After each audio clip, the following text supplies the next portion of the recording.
नमस्कार दोस्तों, मैं महेश एक बार फिर से आप सभी का आपके अपने YouTube चैनल ज्ञान क्लासेस पे स्वागत करता हूं। दोस्तों, आज हम लोग फिजिक्स में टॉपिक डिस्कस करने वाले हैं वेव। तो वेव पे इसके पहले हम लोग क्लास नंबर फर्स्ट में कुछ इंपॉर्टेंट प्रश्नों को डिस्कस किए थे और जो कुछ और इंपॉर्टेंट प्रश्न छूट गए थे उन प्रश्नों पे आज हम लोग चर्चा करने वाले हैं। तो बिना डिले किए हुए, बिना देरी किए हुए हम लोग बढ़ते हैं प्रश्न की तरफ। देखो, प्रश्न नंबर 1 आपके स्क्रीन पे। प्रश्न नंबर 1 में कहा गया, निम्नलिखित में से किस विद्युत चुंबकीय तरंग की तरंग दैर्ध्य सबसे कम होती है? तो ऑप्शन में है रेडियो तरंग, इंफ्रारेड तरंग, एक्स किरणें, गामा किरणें। तो भैया जो गामा किरणें होती हैं, गामा किरणों की तरंग दैर्ध्य सबसे कम होती है, वेवलेंथ सबसे कम होती है, इसलिए ऑप्शन नंबर डी आपका सही आंसर हो जाएगा। याद होगा कि ये जो विद्युत चुंबकीय तरंगे होती हैं भैया, कितनी होती है? 7। और सबसे कम अगर पूछा जाता तो सबसे कम किसकी होगी? रेडियो तरंग। लेकिन क्या, सॉरी, सबसे ज्यादा किसकी होगी? रेडियो तरंग। लेकिन सबसे कम पूछा गया तो गामा किरण। ठीक है, सबसे ज्यादा किसकी होगी? रेडियो वेव की। आगे बढ़ते हैं तो प्रश्न नंबर 2 की तरफ बढ़ते हैं। प्रश्न नंबर 2 बोला गया डॉट डॉट सूर्य द्वारा उत्सर्जित हानिकारक विकिरण है। सूर्य द्वारा उत्सर्जित हानिकारक विकिरण कौन सा है? ऑप्शन में है गामा किरणें, पराबैंगनी किरणें, औरक्त विकिरण और अल्फा किरणें। ठीक है, 4 विकल्प आपके पास है, आपको बताना है कि निम्न में से कौन सा विकल्प सही होगा। तो सूर्य द्वारा कौन सी किरणें निकलती हैं? उत्सर्जित किरणें निकलती हैं। सूर्य द्वारा कौन सी उत्सर्जित हानिकारक विकिरण निकलती हैं? तो भैया पराबैंगनी। ठीक है, कौन सा होगा? पराबैंगनी होगा। लेकिन पराबैंगनी में भी पूछेगा, इसको शॉर्ट फॉर्म में क्या बोलते हैं? अल्ट्रावायलेट। क्या बोलते हैं इसको? अल्ट्रावायलेट। तो अगर इसको शॉर्ट फॉर्म में बोलेगा, शॉर्ट फॉर्म में इसको बोलेंगे यूबी। यूबी। ठीक है, शॉर्ट फॉर्म में यूबी। इसमें यूबीए, यूबीबी, यूबीसी पराबैंगनी किरणें जो होती हैं 3 प्रकार की, ultraviolet A, ultraviolet B, ultraviolet C. सबसे ज्यादा इसमें कौन सी हानिकारक होती है? तो अल्ट्रावायलेट सी होती है। ठीक है, इसको याद रखना, इसी से हमें स्किन कैंसर होता है। आगे बढ़े, अगला प्रश्न क्या है? अगला है, निम्नलिखित में से कौन सा ध्वनि तरंग के प्रति इकाई समय में दोलन किए गए दोलनों की संख्या को बताएगा? निम्नलिखित में से कौन सा किसी ध्वनि तरंग के प्रति इकाई समय में किए गए दोलनों की संख्या को बताएगा? आवर्तकाल, आयाम, तरंग दैर्ध्य, आवृत्ति। आपके पास 2 विकल्प हैं, आपको बताना है कि निम्न में से कौन सा विकल्प सही होगा भैया। तो जो आवृत्ति होगी, ध्वनि तरंग के प्रति इकाई समय में किए गए दोलनों की संख्या को रिप्रेजेंट करता है, बताता है, इसलिए आवृत्ति ऑप्शन नंबर डी आपका सही आंसर होगा। अगला प्रश्न, इस प्रश्न का आंसर तो सबको पता होगा। चलिए बताइए, सब लोग इसका आंसर दो। निम्नलिखित में से किसकी भेदन क्षमता अधिक है? अल्फा किरण, बीटा किरण, गामा किरण, न्यूट्रॉन। किसकी भेदन क्षमता सबसे अधिक होती है, आपको बताना है। तो भैया जब गामा किरण जो होती है, इसकी भेदन क्षमता क्या होगी? अधिक होती है। ठीक है, गामा किरण की भेदन क्षमता क्या होती है? सबसे अधिक होती है, इसलिए ऑप्शन नंबर क्या हो जाएगा? ऑप्शन नंबर आपका सी सही आंसर होगा। ऑप्शन नंबर सी, गामा किरण। यहां तक किसी को कोई दिक्कत तो नहीं है? अगले प्रश्न पे बढ़ते हैं फिर। देखो, कहा गया मनुष्य के लिए सबसे हानिकारक विकिरण है। मनुष्य के लिए सबसे हानिकारक विकिरण है अल्फा किरण, बीटा किरण, गामा किरण, पराबैंगनी किरण। मनुष्य के लिए सबसे हानिकारक जो विकिरण है भैया, कौन सी विकिरण है? वो गामा किरण है। गामा किरण मनुष्य के लिए सबसे हानिकारक होती हैं। ठीक है, पराबैंगनी में अल्ट्रावायलेट सी तो होती है, स्किन कैंसर होता है, उससे हानिकारक, सबसे हानिकारक कौन सी होगी मनुष्य के लिए? गामा किरणें होती हैं। तो यहां तक किसी को कोई दिक्कत नहीं है, आगे बढ़ सकते हैं। चलिए, अगला प्रश्न आपके स्क्रीन पे है। बताइए, वास्तविक रूप से एक्सरे होते हैं धीमी गति के इलेक्ट्रॉन, तेज गति के इलेक्ट्रॉन, विद्युत चुंबकीय तरंगे, धीमी गति के न्यूट्रॉन। जो एक्सरे होते हैं वास्तविक रूप से क्या होते हैं? तो जो भैया एक्सरे है, विद्युत चुंबकीय तरंगे हैं। क्या है? विद्युत चुंबकीय तरंगे हैं। सब लोग पढ़े हो कि जो एक्सरे है, एक गामा किरण, एक्स किरण, उसके बाद आपका पराबैंगनी, दृश्य प्रकाश, और आपका औरक किरणें, सूक्ष्म किरणें और रेडियो तरंगे। ये सब क्या हैं? ये सब क्या है भैया, विद्युत चुंबकीय तरंगों के पार्ट हैं। तो ऑप्शन नंबर सी आपका सही आंसर हो जाएगा। वास्तविक रूप से एक्सरे क्या है, तो एक्सरे जो होते हैं विद्युत चुंबकीय तरंगे होती हैं। अगला प्रश्न कहा गया एक्स किरणें पार नहीं कर सकती लकड़ी को, मानव अस्थि को, मांस को, त्वचा को।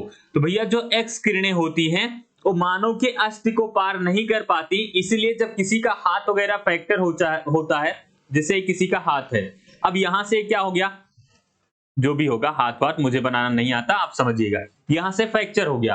अब इसको जब डॉक्टर जोड़ेगा तो इसके ऊपर एक ऐसे स्क्रीन लगेगा, रेडियोग्राफी। तो पूछा जाता है रेडियोग्राफी किन किरणों से की जाती है, तो हड्डी के टूटने पर रेडियोग्राफी एक्स किरणों के द्वारा की जाती है। अब उससे आइडिया लग जाता है हड्डी जुड़ी या नहीं जुड़ी। तो डॉक्टर जो रेडियोग्राफी करते हैं वो किन किरणों के द्वारा करते हैं, एक्स किरणों के, क्योंकि जो एक्स किरणें होती हैं हमारे त्वचा और मांस को तो भेज सकती हैं लेकिन अस्थि को पार नहीं कर पाती। ऑप्शन नंबर बी इसका सही आंसर होगा। अगला प्रश्न देखो, कहा गया निम्नलिखित में से कौन सी एक अनुप्रस्थ तरंग नहीं है। निम्नलिखित में से कौन एक अनुप्रस्थ तरंग नहीं है, प्रकाश तरंग है, रेडियो तरंग है, विद्युत चुंबकीय तरंग तो इन दोनों का पार्ट है, लेकिन ध्वनि तरंगे क्या है भैया, ध्वनि तरंगे अनुप्रस्थ तरंगे नहीं होती हैं, इसलिए ऑप्शन नंबर क्या हो जाएगा, ऑप्शन नंबर आपका डी सही होगा, अनुदैर्ध्य तरंगे होती हैं। ध्वनि तरंगे कौन सी होती हैं, अनुदैर्ध्य होती हैं, अनुप्रस्थ नहीं होती हैं। ऑप्शन नंबर डी आपका परफेक्ट आंसर हो जाएगा। अगला प्रश्न क्या है, अगला प्रश्न है हर्ट्ज मात्रक है वेग का, आवृत्ति का, तरंग की लंबाई का, गति का। तो भैया जो फ्रीक्वेंसी होगा, फ्रीक्वेंसी को किस में मापेंगे, हर्ट्ज में मापेंगे। तो ऑप्शन नंबर क्या होगा, ऑप्शन नंबर बी सही होगा। जो हर्ट्ज का मात्रक है आवृत्ति, हर्ट्ज मात्रक है किसका मात्रक है, आवृत्ति का। इसका भैया जो संकेत होता है कैपिटल में एच होता है, स्मॉल में जेड होता है, एच जेड याद रखना, कभी कभी संकेत भी दिया जाता है, ठीक है। आगे ध्वनि टॉपिक में इसको डिस्कस करने वाले हैं। नेक्स्ट कहा गया किसी कंपनिक पिंड के अपनी माध्य स्थिति से अधिक विस्थापन को क्या कहा जाता है, घूर्णन, तरंगदैर्घ्य, आयाम, आवेग। तो चार विकल्प हैं आपके पास, आपको बताना है निम्न में से कौन सा विकल्प सही होगा। तो भैया किसी कंपनिक मतलब वाइब्रेशन, समझ रहे हो ना, किसी कंपनिक, वो वाली कंपनी मत समझिए, कंपनिक मतलब वाइब्रेशन। किसी कंपनिक पिंड के अपनी माध्य स्थिति से अधिक विस्थापन को क्या कहा जाता है, तो आयाम कहा जाता है। क्या कहा जाता है, आयाम कहा जाता है। ऑप्शन नंबर क्या हो जाएगा, ऑप्शन नंबर सी आपका बिल्कुल परफेक्ट आंसर है। आगे बढ़ते हैं अगले प्रश्न की तरफ। अगला प्रश्न शायद इसको पहली क्लास में भी डिस्कस किए थे, फिर मिला कर दे रहे हैं। तरंग, तरंग एक तरंग का वेग v, आवृत्ति f और तरंगदैर्घ्य लैम्डा है। तो बताइए, तो इसमें रिलेशन बताना है। तो भैया जो आपका वेग होता है, वेग बराबर क्या होगा, वेग बराबर होता है आवृत्ति, आवृत्ति गुणे में क्या, तरंगदैर्घ्य, तरंगदैर्घ्य। तो फार्मूला क्या हो जाएगा, v हो जाएगा, वेग को v से, फ्रीक्वेंसी को f से, आवृत्ति को f से और तरंगदैर्घ्य वेवलेंथ को लैम्डा से। तो v equal f into lambda. Option कौन सा हो जाएगा, ऑप्शन नंबर भैया सही हो जाएगा, बी आपका परफेक्ट आंसर हो जाएगा। ठीक है, यहां तक किसी को दिक्कत हो तो बताओ, अगले प्रश्न पे बढ़ सकते हैं।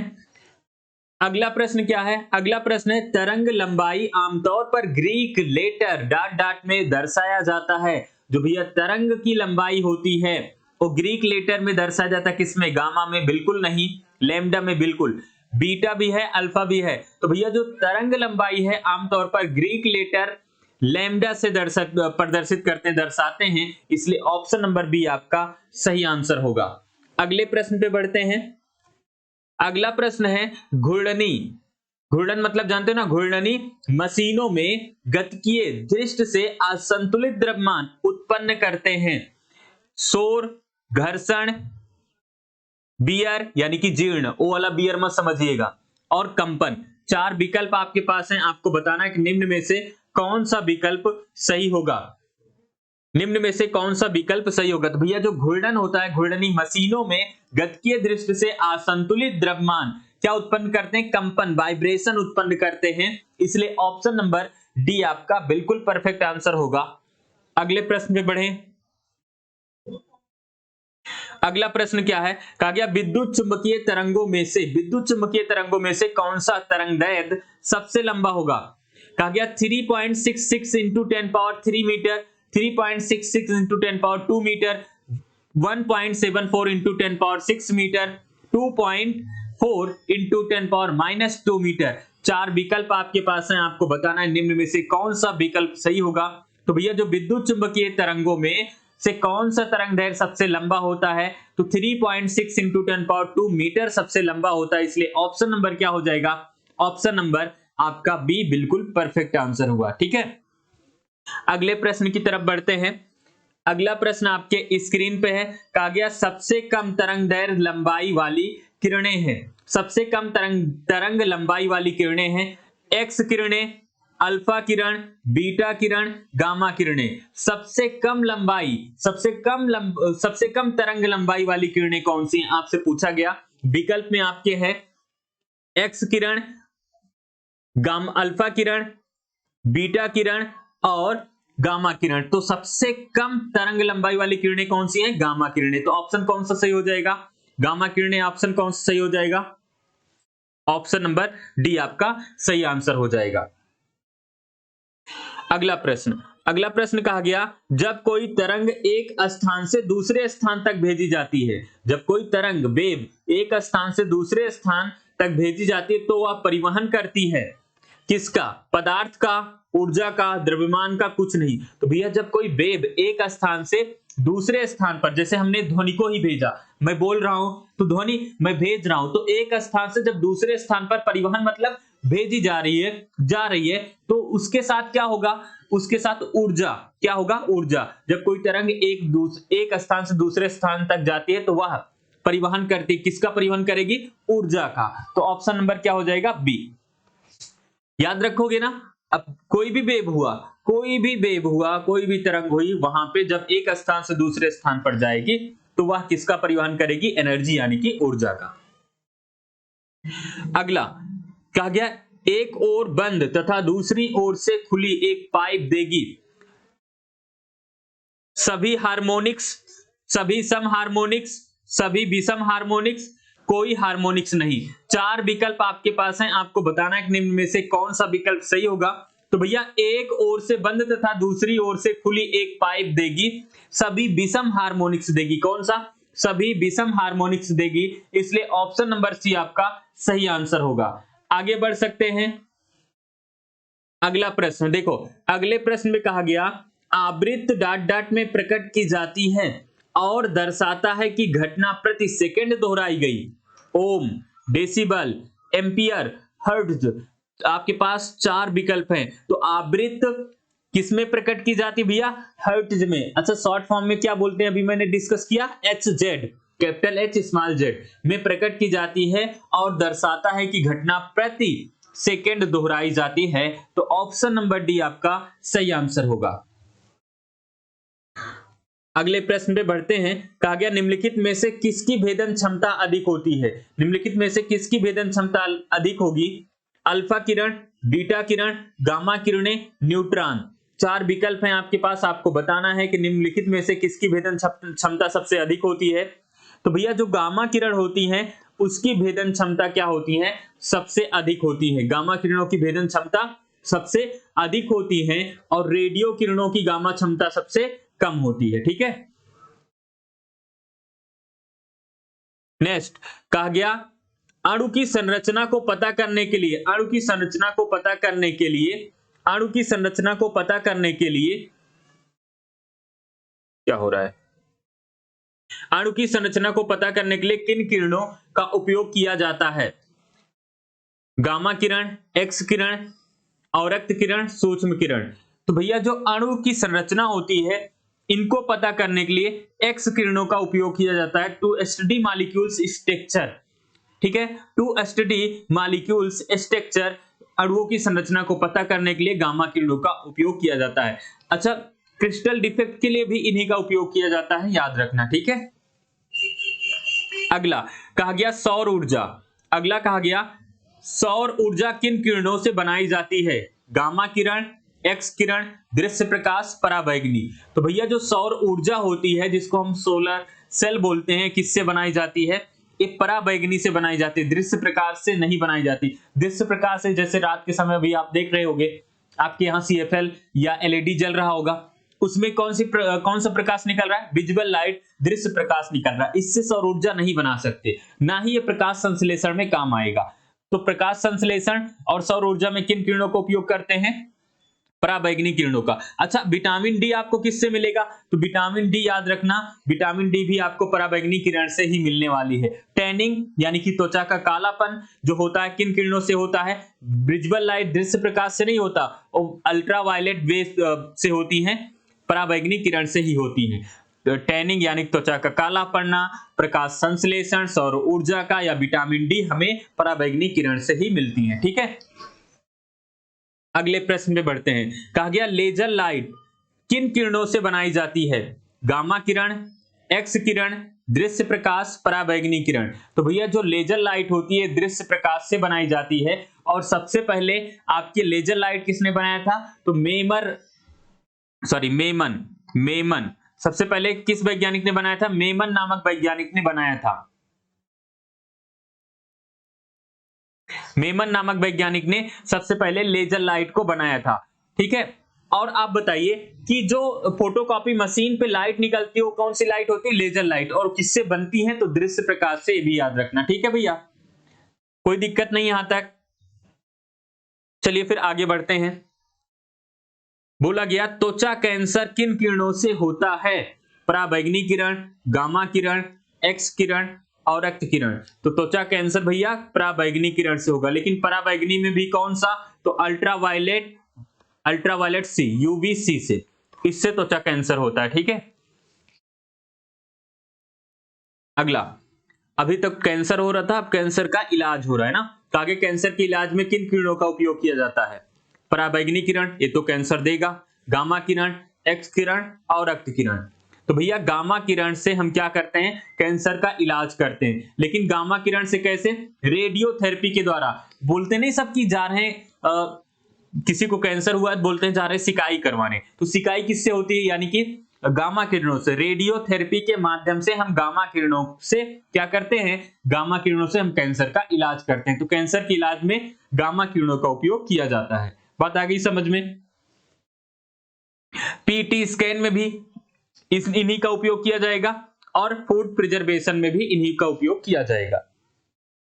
अच्छा, अगला प्रश्न भी है कि फूड प्रिजर्वेशन। देखो मैंने बताया ना कि कभी कभी ये इंग्लिश वाला शब्द डायरेक्ट लिखा आ सकता है, तो यहां देखो लिखा है फूड प्रिजर्वेशन, इसका मतलब खाना खराब होने से बचने के लिए किन किरणों का उपयोग किया जाता है? पराबैंगनी किरण, गामा किरण, एक्स किरण और रक्त किरण। तो अभी अभी डिस्कस किए कि फूड प्रिजर्वेशन में किन किरणों का उपयोग किया जाता है? गामा किरणों का उपयोग किया जाता है। यहां तक किसी को कोई दिक्कत नहीं है? तो 25 प्रश्नों को हम लोग डिस्कस कर लिए। वेब से इंपॉर्टेंट प्रश्नों को डिस्कस कर चुके हैं। वेब पे उम्मीद है आप प्रश्नों को समझ पाए होंगे। कल आप पढ़ के आएंगे साउंड। क्या पढ़ेंगे? साउंड पढ़ेंगे। साउंड पे हम लोग चर्चा करेंगे कल प्रश्नों पे। तो आज इन प्रश्नों पे आज एक बार और अच्छे से प्रैक्टिस कर लीजिएगा। अगर फिर भी आपको कोई डाउट आता है कमेंट बॉक्स में बताइएगा, मैं उन प्रश्नों को डिस्कस कर लूंगा। ठीक है, तो आज की क्लास यहाँ पे फिनिश कर सकते हैं। Okay, thank you for joining my class. Okay, bye bye, take care, good night.